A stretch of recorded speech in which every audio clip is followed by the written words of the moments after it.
Muy buena noche, muchas gracias por estar de nuevo con nosotros acá en Acción Positiva. Hoy vamos a tocar un tema de una gran importancia nacional y mundial.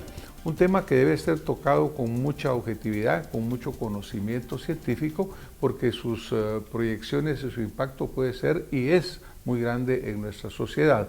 Me estoy refiriendo a lo que estamos enfrentando ahora, declarado ya por la Organización Mundial de la Salud como una pandemia en relación con COVID-19. Mi invitada esta noche es la doctora Iris Casali, infectóloga, quien es jefe del Departamento de Enfermedades Infecciosas del Hospital Roosevelt de Guatemala, una académica con una gran trayectoria, una profesional muy reconocida y una persona de mi mayor respeto y admiración.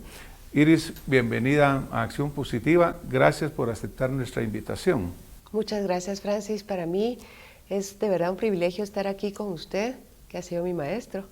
Pero asimismo también agradecer que estemos haciendo todas estas medidas por parte de los medios de comunicación y lugares como estos para impactar verdaderamente en la población. Y es fundamental porque el mundo ha vivido otras epidemias, otras pandemias. El grado de difusión que está alcanzando la actual es tremendamente amplio, porque las redes sociales hoy son una realidad tan extensa. El problema de las redes sociales, Iris, es que muchas veces llevan información buena, pero muchas veces llevan información falsa, a veces malintencionada y a veces no. Pero por ello es fundamental que nosotros como periodistas objetivos y como científicos también que servimos a nuestra comunidad, busquemos la historia real y verdadera. Hace 3 días o 4 me permití llamarte para invitarte a que nos compartieras acá tus conocimientos. En esos 3 días para acá han sucedido una serie de eventos a nivel mundial. Yo quisiera empezar por preguntarte, ¿cuál crees tú que es en este momento la situación actual del COVID-19? Bueno, el solo hecho que esto ya es una pandemia quiere decir que ya estamos hablando de varios continentes, estamos hablando de gran cantidad de países y que por ende estamos en un momento en el que estamos en algunos de ellos alcanzando picos y en otros iniciando. China, por ejemplo, que empezó en diciembre, podemos nosotros decir que tuvo su curva de pico y disminuyó. De hecho, ahorita ya estamos teniendo menos cantidad de casos reportados positivos y ellos están regresando a su vida normal. Mientras que en Europa, por ejemplo, Italia, está en el momento, digamos, pico, para posteriormente, con las medidas que puedan aplicar, baje, ojalá, y pronto.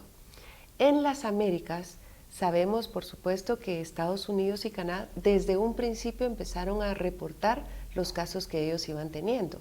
Esto, por supuesto, ahorita ha ido aumentando porque no solamente hay más casos, sino porque están haciendo mejor y más el testeo. En América Latina sabemos que hay países en América Latina que lo tienen, como México, para ir más cerca de nosotros, o países como Panamá, Costa Rica, y otros más que ya tienen sospechas. Incluso Honduras, entiendo que ya tiene 2 casos reportados. Así es. Entonces, pues sí, estamos llegando al momento en el que se nos viene acercando. ¿Cuándo o en qué momento estamos? De nuevo, dependiendo del lugar del que nos estamos refiriendo. Si hablamos de China, estamos en el momento en el declive del pico que uno espera en lo que son las epidemias, o de Italia están en el momento probablemente álgido y diríamos nosotros que en el momento en que empiecen a mantenerse estable el número de casos que presenten, vamos a poder decir ya estamos en la meseta para empezar a bajar. Eso todavía no sucede en Italia. Obviamente todo lo que tú nos mencionas lleva preocupación también en algún sentido. Si nosotros lo viéramos así, en una forma muy simple, diríamos, bueno, qué bueno que en Guatemala, a la fecha que estamos grabando este programa, no hay un solo caso reportado. Pero cuando leemos que, por ejemplo, Wuhan, la famosa ciudad en China, ya está reabriendo sus fábricas, ya superaron la crisis, pasaron de su pico y están entrando a su recuperación, igual Corea, después de una búsqueda muy activa, etcétera, de casos. Pero eso nos pone a nosotros, diríamos, en el lado de que acá ni siquiera hemos empezado. ¿Cómo se pone esta situación vista en nuestra realidad? Mire, yo creo que hemos tenido la fortuna o la bendición que se ha retrasado la presentación en nosotros, porque primero nos ha permitido aprender de los demás, que haya empezado en Asia, pasara por Francia, etcétera, nos permite ya no tener que inventar y ser creativos, sino tomar las medidas que en otros países ha funcionado. Y la segunda es que nos permitió prepararnos con capacitaciones, conocimiento, adquirir lo que se requiera para empezar a tener los primeros casos. Tienes razón, porque en medicina sabemos que, yo siempre lo digo, la medicina es un espectro entre el blanco y el negro. Blanco es el sano, negro es el que está prácticamente en la puerta de morir. Y son esos matices grises los que le hacen a uno tomar decisiones agresivas o no. Mientras más cerca del negro, pues más agresivos somos. Guatemala en este momento está en una posición, yo diría que gris clara, porque no tiene todavía casos. Entonces tomar medidas, cuándo, cuánto, de qué nivel, lo pone más difícil. Complica porque, por ejemplo, hablábamos contigo, se menciona que China incluso se retrasó un poco en empezar a tomar las medidas estrictas. Políticamente es un sistema dictatorial y ellos impusieron al final restricciones en Wuhan, no en Hubei, que era toda la provincia, y eso hizo que el bloqueo no fuera total. Pero si nos vamos a Italia, por ejemplo, el caso de Italia empezó en el norte, Lombardía, la región de Milán, la cerraron. Pero como hablábamos, pues los italianos dijeron, cierran aquí, nos vamos para el otro lado. Posteriormente ellos cierran toda Italia. La pregunta es, ¿no debió haberse cerrado toda Italia desde el primer momento para evitar la crisis? Voy a hacer lo más objetiva posible porque, claro, yo soy técnica y además infectóloga. Entonces, cuando revisamos, ahorita de hecho salió que en PubMed hay más de 160 artículos que hablan sobre epidemiología clínica, etcétera, que vaya si no nos dan ganas de leer. Pero dentro de ellos hay estudios matemáticos y modelos matemáticos que proyectan que la mejor medida, por supuesto, es aislar tempranamente. Pero lo que no proyectan ahí es en qué momento.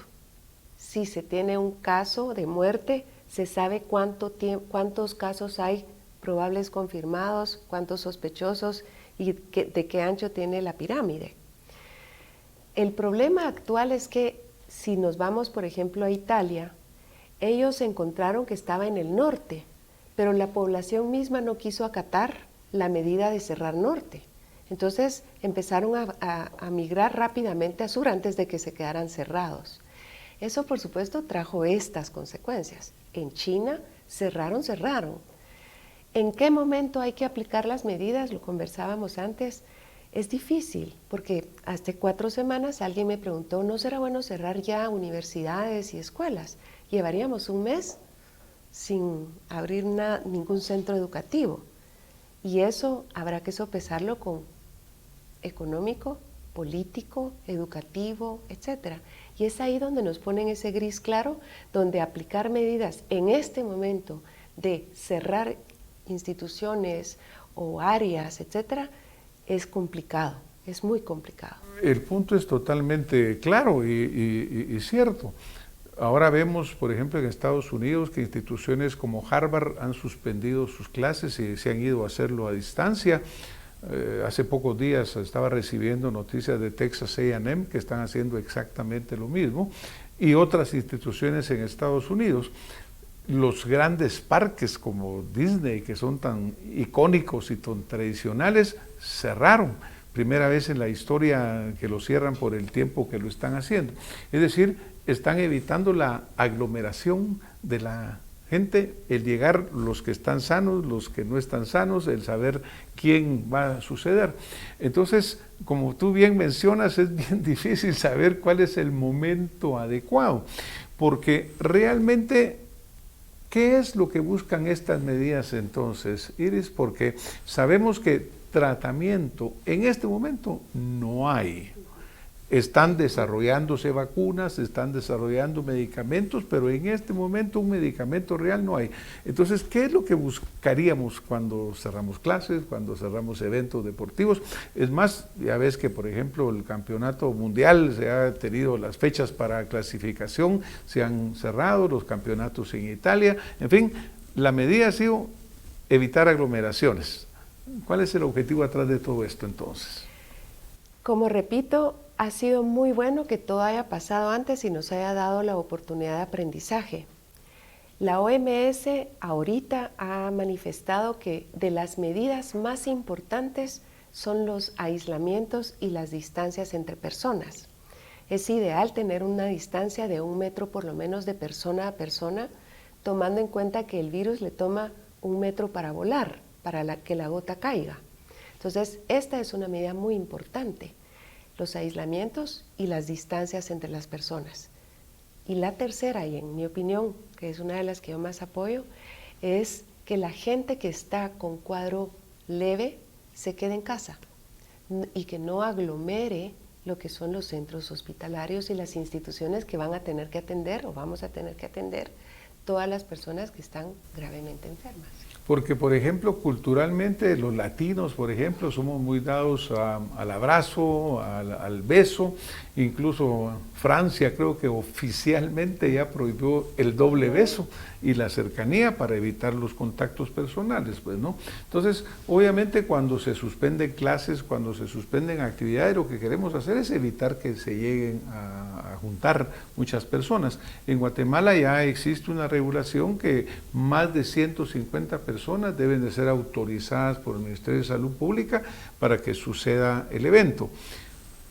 Pero siguiendo las lecciones de lo que ha pasado, porque no debía ser aún más radicales estas medidas, en el sentido de decir, bueno, mire, si sabemos que grandes instituciones educativas, en Italia creo que 60.000 a 70.000 instituciones educativas cerraron totalmente, Harvard lo vemos, Texas A&M, etcétera, no debíamos ir un poco más adelante en eso o ser más decisivos.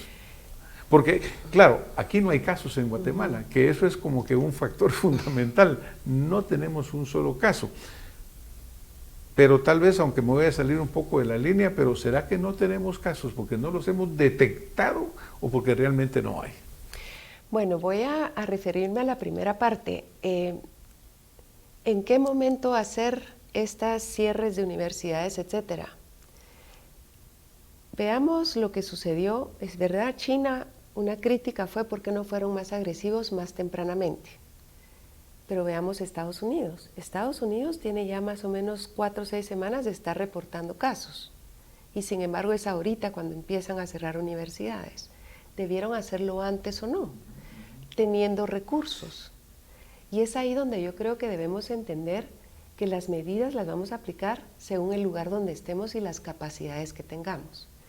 Repito, el día de hoy todavía no tenemos casos, pues tomar la medida tan drástica, que en ese momento suena drástica, probablemente no se justifica del todo. Técnicamente hablando, por lo que OMS ha dicho, uno quisiera cerrar instituciones para evitar el contagio, pero ¿contagio de quién? Porque ahorita, repito, Guatemala no tiene los casos. Volviendo a, ¿será que no los tenemos o no los hemos encontrado o no los hemos visto? Yo sí quiero hacer hincapié en que Epidemiología del Ministerio de Salud ha estado muy activo buscando casos, muy activo. De hecho, cuando se han reportado, no se diga en la ciudad, se han reportado en Izabal, en Quetzaltenango, para decir algunos, han acudido rápidamente para hacer las pruebas y han sido negativas. Hoy puedo decir, por ejemplo, que en el Hospital Roosevelt hemos tenido sospecha de casos y estos han sido negativos. Por supuesto que puede ser que alguien haya entrado, no dijo nada y ande por ahí, pero hoy lo que sí hemos notado, esa es mi percepción, es que la gran mayoría de personas son conscientes de que pueden tener el virus y quieren saber si lo tienen o no. Entonces están en búsqueda activa para saber si lo tienen. como que debería ser ambos caminos. Corea del Sur lo está haciendo activamente, buscando casos en una forma muy amplia. En este caso, pues la gente lo está pidiendo. Las pruebas en sí son confiables totalmente. Yo he oído que 70% son confiables, por ejemplo, las pruebas de laboratorio que se están con polímeros, etcétera. Pero, ¿cuál es la confiabilidad de las pruebas de laboratorio? Son accesibles a la mayor parte de la población, porque obviamente muchas de ellas tienen costo. Y cuando nosotros hablamos de los análisis de lo que pasa en Estados Unidos, que es un medio económico diferente contra lo que pasa en Guatemala, pues obviamente el acceso de muchos pacientes es más limitado. Pero la primera es, ¿las pruebas son confiables actualmente? ¿Verdaderamente nos protegen y dan confiabilidad? Al día de hoy la sensibilidad y obviamente la especificidad es mayor, pero la sensibilidad para el COVID está siendo entre 70 y 80% con esa prueba, o sea que es bastante buena, la especificidad es altísima porque es justo el polímero que se requiere para ella. En cuanto a que si tenemos suficientes, otra vez, a lo mejor voy a pecar de ser optimista, pero yo sí quiero recordarles 3 puntos. 1, el virus ya se aisló, ya sabemos cómo es. Eso permite que nos dirijamos a tener mejores pruebas diagnósticas, mejores tratamientos y mejores vacunas. Eso es un gran adelanto. Y cuando hablo de pruebas diagnósticas, ya se está trabajando por tener pruebas diagnósticas más rápidas, con diagnósticos más sensibles, más específicos y más rápidos. Si digo rápidos, quieren decir que tuviéramos el resultado en 20 minutos, digamos, ¿sí? ¿Cuándo van a salir? Esa es la pregunta. Pero sí quiero decir que hoy ya se está trabajando en esto en el mundo. Accesibilidad en nuestro país.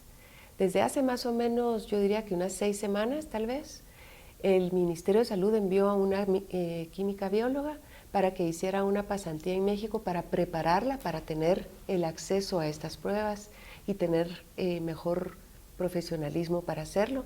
Así que uno de los laboratorios que tenemos mejores montados en nuestro país es lo que son las pruebas respiratorias y su detección.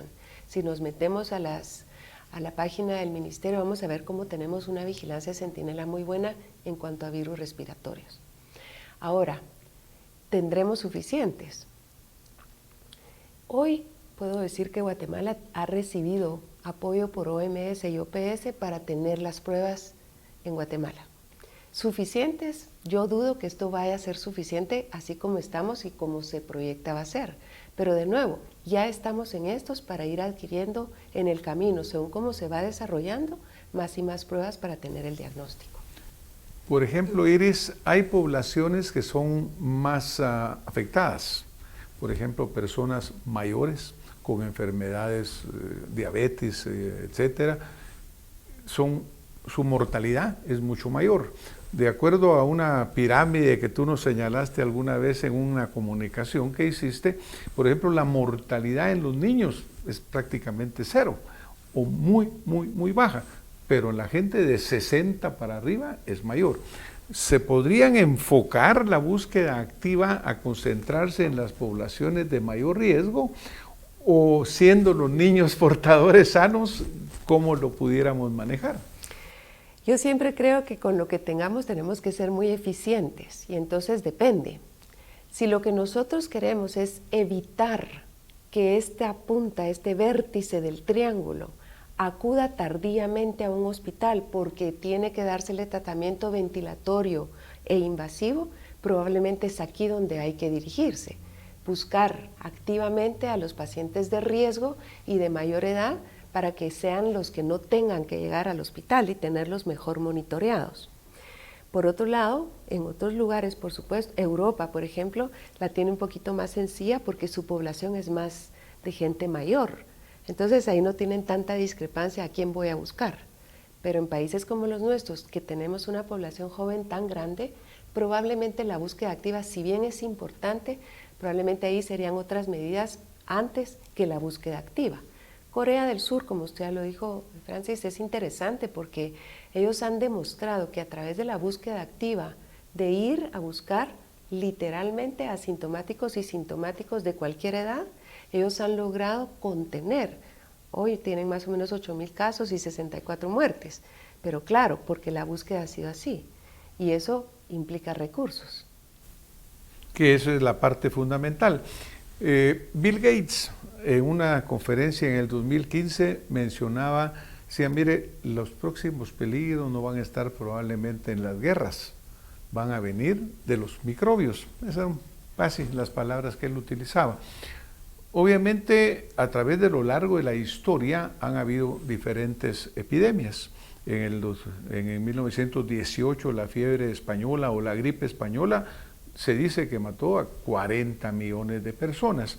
Luego tenemos diferentes, el H1N1 en el 2002, luego tenemos SARS, que fue en el 2002 al 2004, en el 2012 MERS, es decir, eran coronavirus también, por cierto.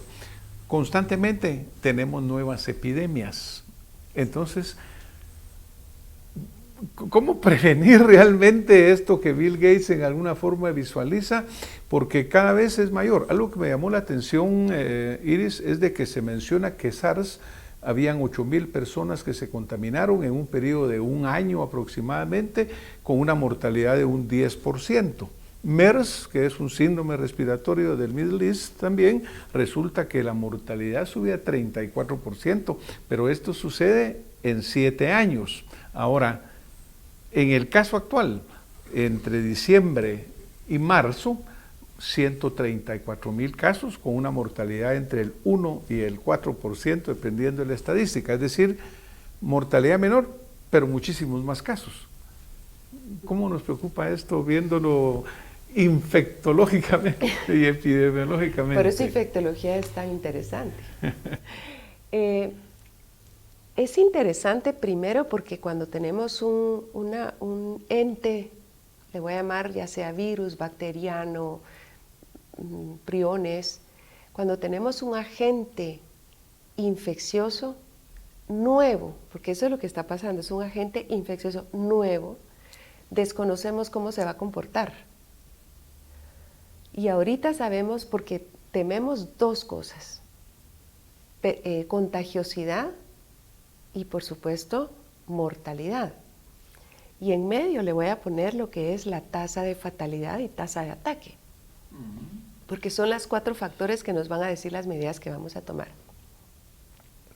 Cada vez vamos a tener más y más de este tipo de entes o agentes. ¿Por qué? Yo considero que primero tenemos un movimiento entre humanos enorme. La globalización, los viajes.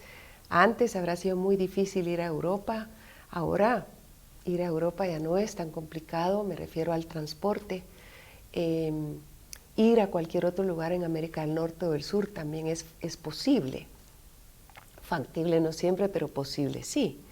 Y estos factores hacen que tengamos un intercambio no solamente dietético, sino también de agentes. Entonces, por supuesto, cada vez vamos a tener más y más distintos. Quizás, y aquí lo importante es regresar a lo básico. Lo básico en la humanidad, que es claro que es lo que ha ayudado desde la peste hasta la actualidad, es la higiene. Entonces, necesitamos tener sistemas de higiene que verdaderamente ayuden e impacten a la población. Agua potable. Y el tener agua potable se traduce además en que se aplique la higiene de manos. Ser higiénicos es importante. Yo oí una frase que decía, salva más vidas la higiene que los antibióticos a lo largo de toda la historia. Algo que también suma a la globalización en cuanto a los viajes, se menciona mucho, Iris, es el hecho que nos hemos vuelto urbanos, en el sentido de que ahora casi que el 60% de la población mundial vive en zonas urbanas. Y esto también ha llevado a un cambio climático, en el sentido de que al haber un cambio climático ha habido deforestación, ha habido cambios en los hábitats de los animales. Estas enfermedades son zoonóticas porque están siendo transmitidas de animales, están saliendo hacia el ser humano. Todos estos virus del SARS, el ébola, todo lo que ha venido pasando, ha ido pasando así. Bueno, pues mira, gracias por todo esto que nos has dado. Siempre tenemos que llegar a un final y este programa va acercándose al final. Yo quisiera pedirte cuál sería tu recomendación más específica que le quisieras compartir al guatemalteco hoy. ¿Cuáles son las medidas particulares que deberíamos de hacer? Yo diría que como guatemaltecos debemos recordar que debemos respetarnos unos a otros. Y eso quiere decir que vamos a cuidar al vértice, vamos a cuidar a la gente de riesgo. Cuidar a la gente de riesgo quiere decir que en el momento que nosotros veamos que tienen algún cuadro sintomático, procuremos que vayan a casa y estén en contacto con el número del ministerio o con el médico particular que tengan. Ese es el número 1. El número 2, que me parece muy, muy importante, es que mantengamos las medidas de higiene. Repito, es regresar a lo básico. Apliquemos higiene de manos, sepamos cómo toser y estornudar con la etiqueta de la tos, que es colocarse el codo en la cara para evitar entonces transmitirlo en las manos. Y quizás la que más cuesta a nivel cultural es dejarnos de saludar con mano, besos y abrazos y expresarnos de otra manera el afecto que tenemos. Quiero recordarle a la población que Guatemala ha salido de muchas cosas y ahorita es cuando más necesitamos organizarnos y de los recursos que tengamos hacerlos eficientes, que de verdad podamos aplicarlos en el trabajador de la salud que va a trabajar con los pacientes que están gravemente enfermos. Yo pienso que es fundamental esto de recalcar lo de la higiene, el lavado de manos. Obviamente, pues hay que lavarse bien la mano, ¿no? Hay que tener alguna técnica para hacerlo. Agua y jabón. Tú has visto que se ha desarrollado algún tipo de histeria un poco y toda la gente ha ido a medio vaciar los supermercados y a medio vaciar todo para tratar de detenerlo. Yo creo que eso también hay que evitarlo, ¿no? Porque con las medidas de higiene son suficientes, incluso la mascarilla también debe usarse cuando sea necesario, porque pues eso se ha vuelto también un poco de una psicosis generalizada. Pero coincido contigo, lo más importante, la higiene, el respeto de unos a los otros, si nos estamos enfermos, quedarnos en casa. Trudeau, el primer ministro de Canadá, se acaba de autoaislar porque su esposa salió positiva. Es decir, ese respeto que tenemos que tener. Pues te agradezco muchísimo que nos hayas acompañado y sobre todo tanta información que nos has compartido con tu experiencia. Estoy seguro que mi audiencia la ha recibido, le ha quedado adentro de su cabeza y así la vamos a aplicar. Muchísimas gracias, Iris. Gracias. A ustedes que nos han acompañado, pues sigamos estos lineamientos tan claros y objetivos que nos ha presentado la doctora Casali, mantengamos la mayor higiene y sobre todo una calma y un respeto hacia nuestros semejantes. Muy buenas noches y nos vemos el próximo fin de semana con más acción positiva, con otro interesante programa sobre este proceso que está alarmando al mundo, pero que es posible contenerlo, solucionarlo y salir adelante. Muy buena noche.